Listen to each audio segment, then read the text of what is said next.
प्रिय बच्चों, नमस्कार। आप सभी का स्वागत है। प्रथम प्रश्न पत्र की पुस्तक आधुनिक काव्य सोपान के दूसरे अध्याय में चित्रकूट में राजसभा अंश का आज हम अध्ययन करेंगे। बच्चों, चित्रकूट में राजसभा कवि मैथिली शरण गुप्त द्वारा रचित साकेत महाकाव्य के अष्टम सर्ग से ली गई है। अब तक हमने चित्रकूट में राजसभा के पिछले पदों में पढ़ा कि माता कैकेयी भरत और राज परिवार सहित चित्रकूट नगर में आती हैं, जहां एक सभा का आयोजन किया जाता है। इस सभा में राम, सीता, लक्ष्मण के अतिरिक्त नगर के लोग भी उपस्थित होते हैं। सभी के मन में कौतूहलता के साथ साथ भय भी व्याप्त है कि पता नहीं अब कैकेयी क्या आदेश लेकर आई है। इस सभा के प्रयोजन को लेकर सभी व्याकुल हैं, परंतु जब कैकेयी अत्यंत विनम्रता के साथ अपना अपराध बोध स्वीकार करती है तो सभी सुनकर आश्चर्यचकित रह जाते हैं। इस समय ऐसा लग रहा था मानो एक तारे की भांति रानी कैकेयी सभी का पथ प्रशस्त कर रही हो। जिस प्रकार एक उल्का पिंड अंधकार को विदीर्ण कर चारों तरफ प्रकाश फैला देता है, उसी प्रकार रानी सभी का पथ प्रशस्त करती दिखाई दे रही थी। बच्चों, कवि मैथिली शरण गुप्त ने कैकेयी का जो चरित्र हमारे सामने अपने काव्य के माध्यम से रखा, उसे कवि की सर्वथा मौलिक और नूतन उद्भावना कहा जाएगा, क्योंकि इससे पहले किसी भी राम काव्य में कैकेयी को इतने उदात्त चरित्र के रूप में प्रस्तुत नहीं किया गया था।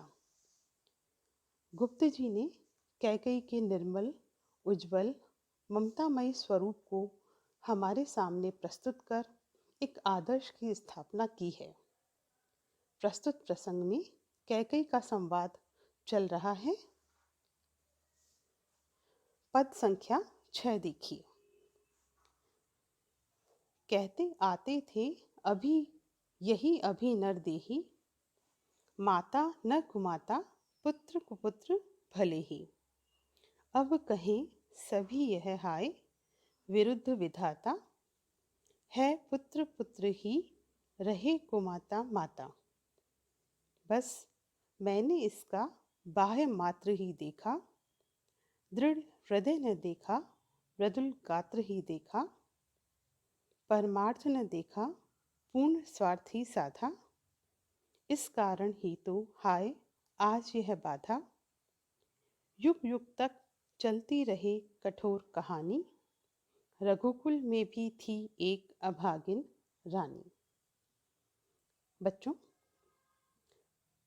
प्रस्तुत प्रसंग में रानी कैकेयी स्वयं को दोषी मानकर आत्म पीड़ा में, आत्मग्लानि में सभी के सामने राम से कह रही है कि कहते आते थे अभी यही नरदेही, कि अभी तक इस संसार में नरदेही अर्थात नर की देह को धारण करने वाले, फिर चाहे वो ऋषि हो, मुनि हो या सामान्य मनुष्य हो, यही कहते आ रहे थे कि माता न कुमाता पुत्र कुपुत्र भले ही।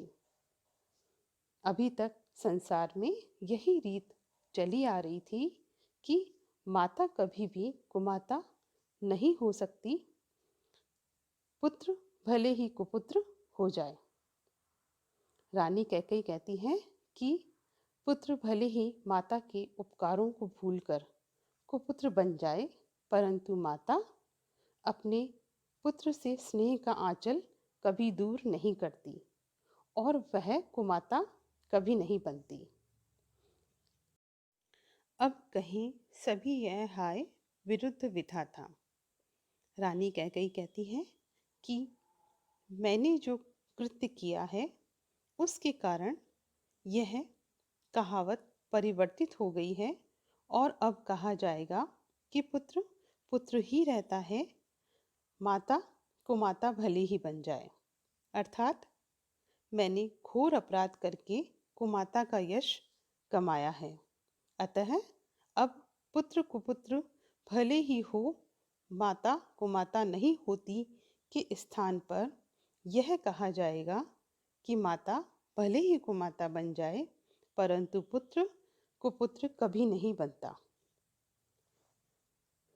कैकई के इन कथनों में कैकई की आत्मपीड़ा, आत्मग्लानि को प्रत्यक्षतः देखा जा सकता है। आगे देखिए, बस मैंने इसका बाह्य मात्र ही देखा। कैकई स्वीकार करती है कि हे राम, मैंने भरत का बाहरी कोमल शरीर ही देखा है। मैंने सिर्फ इसे बाहर से ही परखा है, जाना है, और उस बाहरी शरीर के अंदर जो एक दृढ़ हृदय है उसे नहीं देखा। दृढ़ हृदय ने देखा, मृदुल गात्र ही देखा। बच्चों, मृदुल का तात्पर्य होता है कोमल और गात्र का तात्पर्य होता है शरीर। रानी कैकई स्पष्टतः स्वीकार करती है कि उन्होंने भरत के कोमल शरीर को ही अब तक जाना है, समझा है, परंतु उस कोमल हृदय के भीतर उसके दृढ़, निश्चयी और कठोर हृदय को मैंने आज तक नहीं समझा। परमार्थ न देखा, पूर्ण स्वार्थी साधा। बच्चों, परमार्थ का तात्पर्य होता है लोकहित और स्वार्थ का तात्पर्य होता है सिर्फ अपना ही हित देखना। रानी कैकई कहती है कि अपनी स्वार्थ साधन में लिप्त रहने के कारण आज यह विकट समस्या खड़ी हो गई है कि तुम अयोध्या नहीं चल रहे हो, भरत मुझे धिक्कार रहा है और पति के देवलोक गमन से अयोध्या का राज परिवार नष्ट हो गया है। वह पुनः कहती है कि अब युग युग तक चलती रहे कठोर कहानी, रघुकुल में भी थी एक अभागिन रानी। रानी कैकई कहती है कि अब युगों युगों तक यह कठोर कहानी चलती रहेगी कि रघुकुल में एक ऐसी अभागिन कैकई रानी थी जिसने अपनी स्वार्थ पूर्ति हेतु राम को वनवास देकर अयोध्या के परिवार को नष्ट कर दिया, पृथक पृथक कर दिया। बच्चों, गुप्त जी ने बहुत ही सीधी सरल भाषा में कैकई के आत्म पश्चाताप और अपने को हीन समझने, अपराधी मानने की भावना को सहजता से हमारे सामने प्रस्तुत किया है। कैकई पश्चाताप की अग्नि में जलकर शुद्ध कंचन बन गई है। पद्यांश की दूसरी और चौथी पंक्तियाँ अपनी आनुप्रासंगिकता और भाव गांभीर्य के कारण अद्भुत बन गई है। धन्यवाद।